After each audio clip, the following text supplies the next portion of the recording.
Hey, what's up, guys? For today's video, I wanted to go over chapter 13 of JJK Modulo. It basically talked about what happened and my thoughts on the chapter. So, the chapter starts off with Maru, and the other Sumerians talking about what happened to Cross. They're basically saying that, like, oh, what happened? How did he get shot? Was he actually going to, like, draw a sword? And they're like, nah, he wouldn't do that. He's a goat. They have faith that he wasn't actually, like, going to attack them. And they're like, if he did, like, he would have destroyed them, which is probably true based on Maru's, like, feat previously against the Grade 1 Sorcerer, and that Maru and Cross are probably relative. But then it pans to Tsurugi talking with some random, like, girl who can do RCT, and they're basically saying that, like, they can't do it, and it's too risky to try to heal him because like he's an alien, so their bodies are different, and if they can't end up healing them, then it might anger the Sumerians even more. So they're really worried about that, and obviously that does make sense because if they can't heal them, it'll be really really scuffed.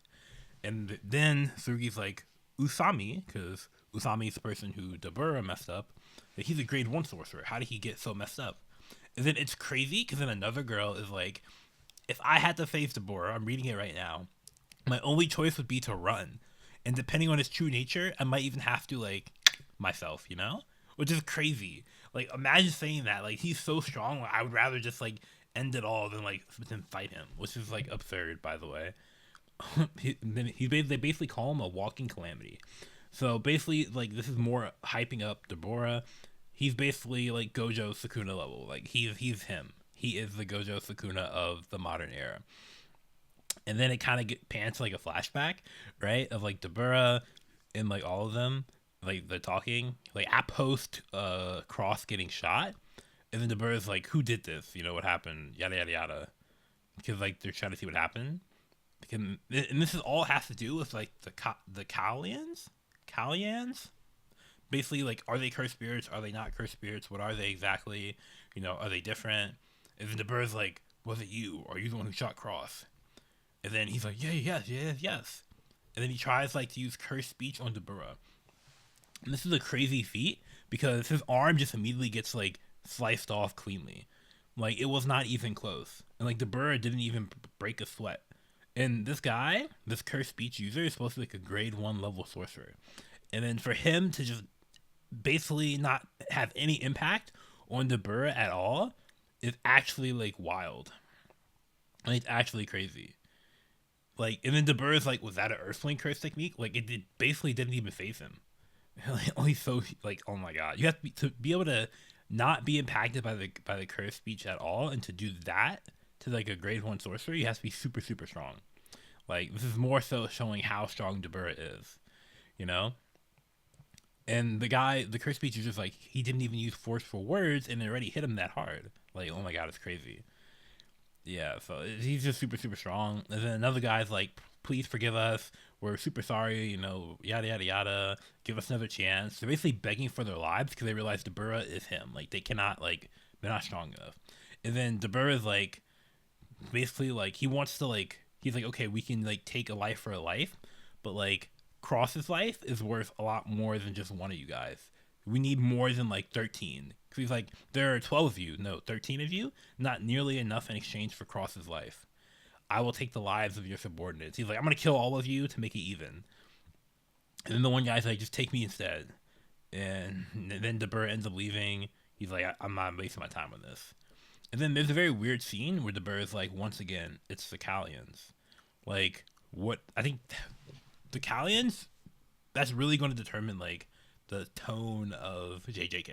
The Kalyans versus the cursed spirits. And I'm probably pronouncing that wrong, but I'm sorry. And basically, then the Sumerians give like a message to the Japanese government that says, prohibit any further extermination efforts and secure the safety of cursed spirits. And then it cuts to a bunch of Japanese people talking. They're like, we can't do that. We need to, like, get rid of this, Which, and then that obviously starts, like, a bunch of drama between everyone as well. So they're arguing about if they're going to do it or are they not going to do it. And they start talking about, like, can we heal Cross with the curse technique? And again, it's, like, too risky, and they probably can't even do it. And then they're like, hey, well, how long can we go without, like, exercising curse spirits? They're like, a month is our time limit. And then they end up like basically like doing it, and then up in the spaceship, the Sumerians like can tell that like something's happening because like of the tears falling from like the third eye, because they hear the cries. And the Sumerians then say like, we designate the mass killing of cursed spirits as an international crime. You know, like, oh my god. So basically they're saying, no, we do not condone this. We do not condone it at all. But obviously, like, the Japanese people are like, we have to do this, you know? We have to do that. And then there's also some, like, inner drama between, like, the Sumerians and Dabura. Because, you know, Dabura is, like, a Disconti, right? And he's like, I bet you can't even hear the Kallian's voices either. Someone's saying that to Dabura. And Dabura just has, like a whatever look on his face. But then he's like, this guy's right. I'm nothing but a Disconte warrior. So, interesting, like, we'll have to see what happens there, because there's some, like, I don't want to say discontent, but some disagreements in between the Sumerians. So yeah, and basically, so they're like, we have confirmed the continued mass killing of cursed spirits, and therefore to ensure their protection, we shall hereby establish a new government and a new nation of Rumil within Tokyo. Which is kind of crazy, because like they're almost kind of doing to like Japan what happened to them on their planet. So it's interesting to see what happens there. And then it goes back to the Japanese talking, and they're like, okay, we need to find Yuji, because basically what I'm saying is, they basically said they're gonna be a duel, right? Sorry for stuttering. There's gonna be a duel to determine like if they refuse to like give the Sumerians like a new part of Tokyo. So the Japanese people are like, who can we have to duel like them? Because like Dabura is going to be the representative for the Sumerians, and Dabura obviously is insanely strong. So now their main purpose is to find Itadori Yuji Itadori, like the GOAT. I'm so hyped. I love Yuji so much, but I'm not gonna lie, they can't find him. So we actually see that Nobara is actually alive. Nobara's telling him how the last time she saw them was at Hana's funeral, and that like he's not going to any more funerals. You got him fucked up. You know, he's super sensitive, and then we learn that Yuji can't like age, which we can kind of guess a little bit, but we're basically getting confirmation on that, which is pretty cool just to know that. So Yuji is super young, which does make sense because he did eat the cursed paintings a bit before, and then obviously because like the heritage and all that. So it does make a bit sense. So now they're like, okay, we have one last hope, and the last panel of the chapter is Yuka Okotsu, and she's like, that she's our last hope, and she's gonna act as Earth's representative against Dabura, which is crazy because like I don't want to say she's weak, but like Dabura is like special grade level, right? Probably.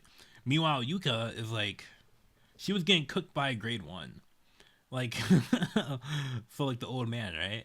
So it's interesting how they're gonna like, how do they clearly think that she has a chance of like fighting Dabura? So like, we have one last hope. So how is she gonna fight him? I do have an idea about what's gonna happen. I think I know what they're gonna do, but we'll see what's up. Anywho, I'll probably do that. I'll probably release a video like tomorrow or the day after, talking about what I think is gonna happen in the next chapter, because I do have an idea. But anywho, that's it for today's video. I hope you did enjoy. Let me know what your thoughts are on the chapter down below. Have a great day. Peace.